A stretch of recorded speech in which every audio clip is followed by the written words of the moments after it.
Hello guys, मैं राघव ओगना आप सभी का स्वागत करता हूं अपने YouTube channel let's crack TET पर। उम्मीद करता हूं आप सभी अच्छे होंगे। सो गाइस, अगर आपको हमारे चैनल पर वीडियो अच्छी लगती हैं तो वीडियोस को लाइक करें, कमेंट करें, शेयर करें और गाइस चैनल को सब्सक्राइब जरूर करें। सो आज हम पढ़ने जा रहे हैं कोहलबर्ग का सिद्धांत। किसके बारे में पढ़ेंगे आज? कोहलबर्ग के सिद्धांत के बारे में। तो इन्होंने क्या सिद्धांत दिया, ये थोड़ा सा कॉम्प्लिकेटेड माना जाता है। बहुत सारे बच्चों को, लर्नर्स को, स्टूडेंट्स को समझ नहीं आता। समझ आता है तो थोड़े दिनों बाद या ऐसा होता है एक टाइम पीरियड बाद भूल जाते हैं। तो आज हम उम्मीद करते हैं ये कि आज अगर आप हमारे साथ ये सेशन लेंगे तो ये करते हैं कि आप नहीं भूलेंगे इसे। तो शुरू करते हैं कोहलबर्ग का सिद्धांत। तो सबसे पहले जानेंगे कोहलबर्ग के बारे में। तो कोहलबर्ग जो थे ये एक अमेरिकन मनोवैज्ञानिक थे। अमेरिकन मनोवैज्ञानिक थे कौन? कोहलबर्ग। अब कई बार ये एग्जाम में पूछा भी गया है और आगे भी पूछा जा सकता है कि कोहलबर्ग किस देश के निवासी थे। ये एग्जाम में पूछा जा सकता है, तो इसलिए अगर आपको पूछा जाए तो आप क्या लिखेंगे? कोहलबर्ग कहाँ के निवासी थे? कोहलबर्ग जो थे अमेरिका के मनोवैज्ञानिक थे। अब इन्होंने सिद्धांत कौन सा दिया है पूरा डिटेल में समझेंगे। सिद्धांत है इनका नैतिक विकास का सिद्धांत। कोहलबर्ग का नैतिक विकास का सिद्धांत कई बार एग्जाम में आता है और ये थोड़ा कॉम्प्लिकेटेड इसलिए है कि बच्चे बहुत ज्यादा इसे भूल जाते हैं। तो आप हमारे साथ पढ़ें, शायद आप फिर कभी ना भूलें। तो नैतिक विकास का सिद्धांत इन्होंने इसमें बताया क्या? नैतिक विकास के सिद्धांत में जो इन्होंने कुछ बातें बताई हैं, इसको इन्होंने एज के अकॉर्डिंग डिवाइड भी किया है, जो हम वीडियो में आगे डिटेल में समझेंगे। अभी के लिए आप ये देखिए कि नैतिक विकास के सिद्धांत में इन्होंने ये कुछ 2 पॉइंट बताए हैं जो कि नैतिक विकास को डिफाइन करते हैं। जैसे कि नैतिक विकास सामाजिक परिवेश में अर्जित किया जाता है। एक तो ये हो गया कि विकास जो है वो ऐसे नहीं है कि विकास आपका, आप यहाँ पे एक जगह के बैठे हो या फिर आपका कोई विकास है बौद्धिक रूप से। विकास तो बौद्धिक रूप से होता है, लेकिन जो नैतिक विकास है ये विकास सामाजिक परिवेश में अर्जित किया जाता है। जो नैतिक विकास है कोहलबर्ग के अनुसार नैतिक विकास सामाजिक परिवेश में अर्जित किया जाता है। और सेकंड जो इन्होंने बताया है कि नैतिक विकास जो है सर्वप्रथम आस पड़ोस एवं स्कूल में होता है। मतलब इस बात का यह है कि जो नैतिक विकास है सर्वप्रथम पास पड़ोस में होगा। क्यों? क्योंकि जो बच्चा है, छोटा बच्चा है, तो छोटा बच्चा है या बड़ा भी है तो सबसे पहले वो कनेक्ट किसके साथ होगा? पास पड़ोस के लोगों के साथ, अपने समाज के साथ कनेक्ट होगा, जो आसपास उसके लोग रहते हैं। तो सर्वप्रथम उसका विकास कहां से स्टार्ट होगा? सर्वप्रथम विकास स्टार्ट होगा आस पड़ोस के समाज से। उसके नेक्स्ट स्टेप क्या है कि बच्चा क्या है, वो फिर स्कूल जाने लगता है, विद्यालय जाने लगता है। तो उसका फिर जो विकास है वो सेकंड स्टेज कहाँ आएगी? इसकी स्कूल में आएगी। तो नेक्स्ट चलते हैं। कोहलबर्ग के जो नैतिक विकास के इन्होंने जो आयु के अनुसार जो स्तर दिए हैं, इनको पूरा डिटेल में समझेंगे, पूरा डिटेल में बताएंगे, डिस्क्राइब करेंगे पूरा अच्छे से। तो एक ये क्वेश्चन पूछ लिया जाता है कि ये जो कोहलबर्ग थे अमेरिकन मनोवैज्ञानिक थे, इन्होंने जो ये सिद्धांत दिया नैतिक विकास का सिद्धांत, इन्होंने इस सिद्धांत के लिए कौन सी विधि का प्रयोग किया? जो कुछ स्टूडेंट्स पर इन्होंने एक प्रयोग किया वो किस विधि के अनुसार किया? तो आप अगर आपसे पूछा जाए, आप ये टिक करेंगे साक्षात्कार विधि। कोहलबर्ग ने साक्षात्कार विधि का प्रयोग किया स्टूडेंट्स पर। तब उन्होंने बताया कि जो नैतिक विकास है, नैतिक विकास आयु के अनुसार होता है। अगर आप देखें ये साक्षात्कार विधि आने वाली वीडियोस में साक्षात्कार विधि के बारे में डिस्क्राइब कर दिया जाएगा आपको। अभी के लिए आप ये समझें, साक्षात्कार अगर बोले तो इंटरव्यू, किसी को परखना। तो साक्षात्कार विधि में इन्होंने क्या बताया कि जो नैतिक विकास है वो आयु के अनुसार होता है।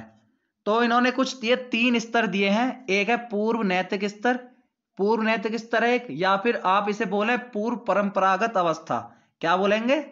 पूर्व परंपरागत अवस्था। या तो आप बोले पूर्व नैतिक स्तर या आप बोलेंगे पूर्व परंपरागत अवस्था। सेकंड जो है परंपरागत नैतिक स्तर है।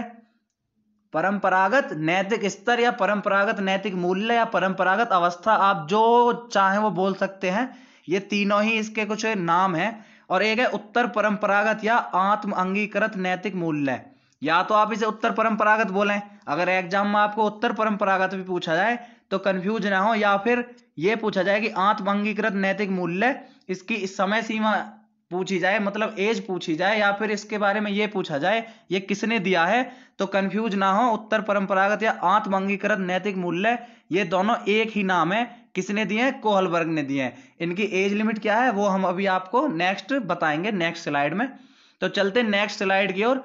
तो सबसे पहले जो पहली इनका स्टेज है, पहली अवस्था है पूर्व नैतिक स्तर या पूर्व परंपरागत अवस्था, जो कि 4 से 10 वर्ष है। इसकी एज लिमिट कितनी है?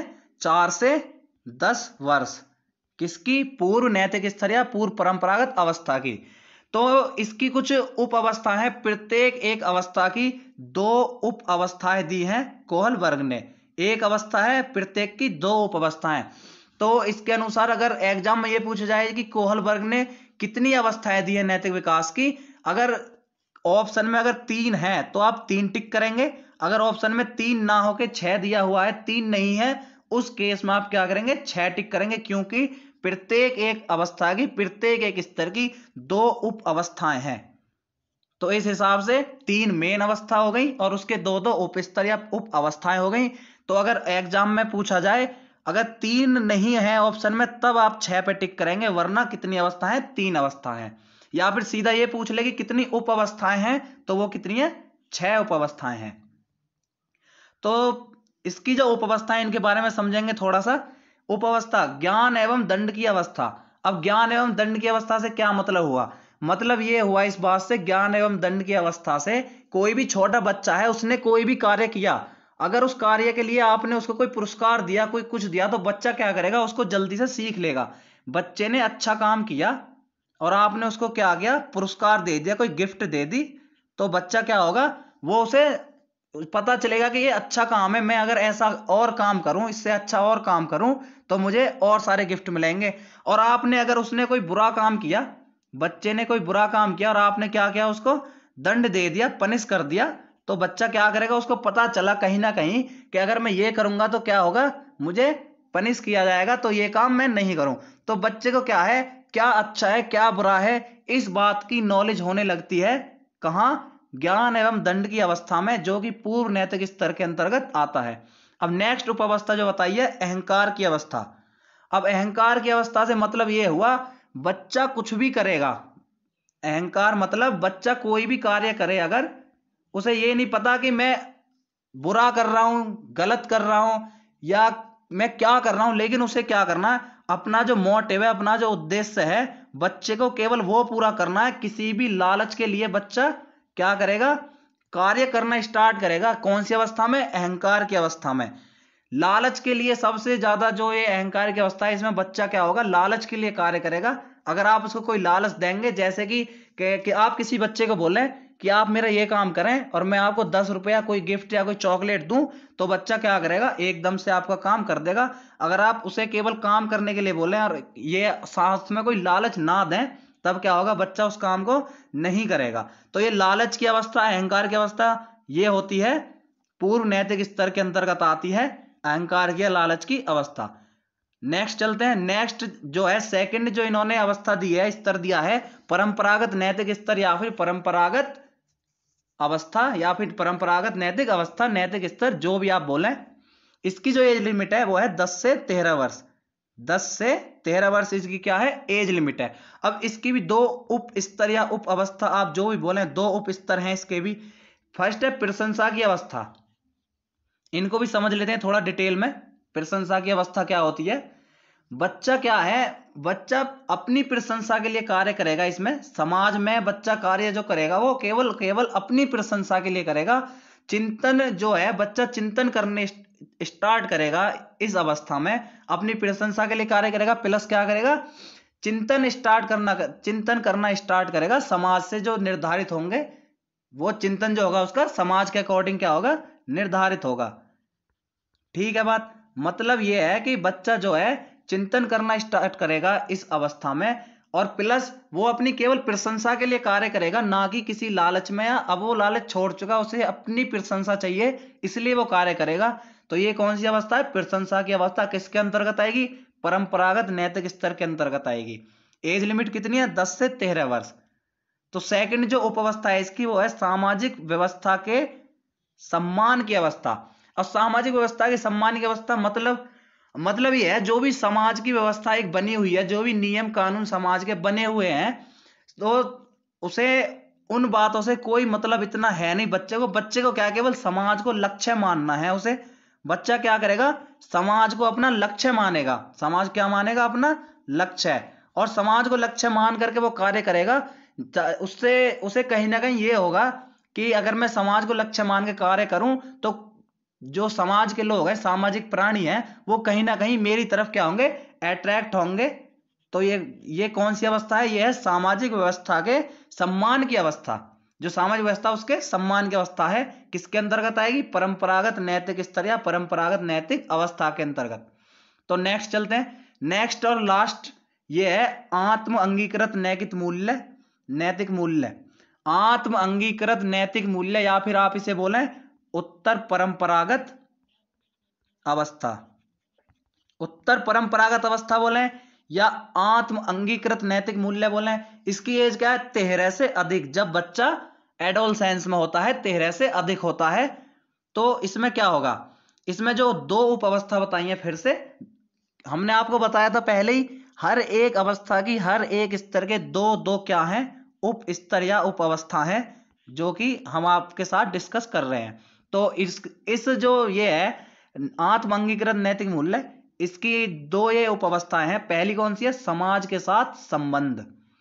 अब बच्चा 13 साल का हो चुका, कुछ बड़ा हो गया, तो बच्चा क्या करेगा? समाज के नियमों का आंख बंद करके पालन करेगा। मतलब समाज के जितने भी नियम होंगे, बच्चा उस क्या करेगा? उनका पालन करेगा, समाज के नियमों का। उसे ये नहीं पता कि ये समाज के जो नियम है ये मेरे लिए सही है या गलत है, या जो भी है, उसे इन बातों से कोई मतलब नहीं। वो क्या करेगा? समाज के साथ संबंध स्थापित करने की कोशिश करेगा, और संबंध स्थापित कर भी लेता है। इस एज में बच्चा इस एज में क्या करेगा? समाज के साथ संबंध स्थापित करेगा जितना उससे हो सके। उसे ये नहीं फर्क पड़ेगा, उसे ये नहीं पता कि ये जो समाज ने नियम बनाए हुए हैं ये सही है या गलत है। अब नेक्स्ट जो उपअवस्था है इस अवस्था की, वो है सार्वभौमिक संबंध। अब सार्वभौमिक संबंध ये थोड़ा इसे बोलेंगे कि ये एक अच्छी अवस्था है। इसमें बच्चा अच्छे अच्छे कार्य करने लगता है, क्योंकि वो समाज को, जो समाज के नियम होते हैं, वो उन्हें समझ लगता है कि ये उसके अनुसार, उसके स्वयं के अनुसार ये अच्छे हैं या बुरे हैं। वो उसे ये सब समझ में आने लगता है। जैसे कोई बच्चा है, उसे कोई समाज का नियम है, जातिवाद या आप बोलें कुछ ऐसा है, उसे लगेगा ये मेरे लिए ठीक है या मेरे लिए ये गलत है। तो ये जो समझ आती है बच्चे में, ये आती है सार्वभौमिक संबंध। कौन सी अवस्था है? 13 साल से अधिक। अगर इसका नाम देखें, उत्तर परंपरागत या आत्म अंगीकृत नैतिक मूल्य। तो ये कुछ कोहल वर्ग के नैतिक विकास का सिद्धांत जो हमने आपके साथ अभी डिस्कस किया। उम्मीद करते हैं आपको वीडियो पसंद आई होगी। अगर वीडियो पसंद आई हो तो लाइक करें वीडियो को, कमेंट करें, शेयर करें, सब्सक्राइब करें। मिलते हैं अगली वीडियो में। तब तक के लिए राम राम, सत श्री अकाल, अस्सलाम वालेकुम। जो भी आप कनेक्ट कर पाए, धन्यवाद।